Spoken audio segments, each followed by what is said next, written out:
Assalomu alaykum. Biz hozir fasl maydonidamiz. Bu loyiha 2025-yil Sanoat qurilish bankining Toshkent viloyati Bo'ka tumani Ezgulik MFI'da 29-14 konturida amalga oshirilmoqda.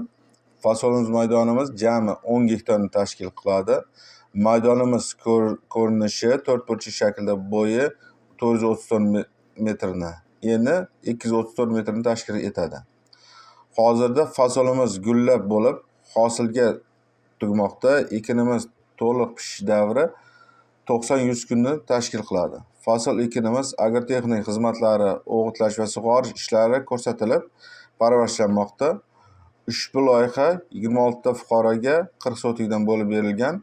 Loyiha samarali olib borilishi uchun Baraka makon ishlab chiqarish korporativiga biriktirilgan. Loyiha bo'yicha gektardan 2 tonna hosil olish rejalashtirilmoqda. O'rtacha 1 tonna hosilimiz bahosi hozirgi kunda 25 million tashkil qilsa, 1 gektardan 50 million so'mni.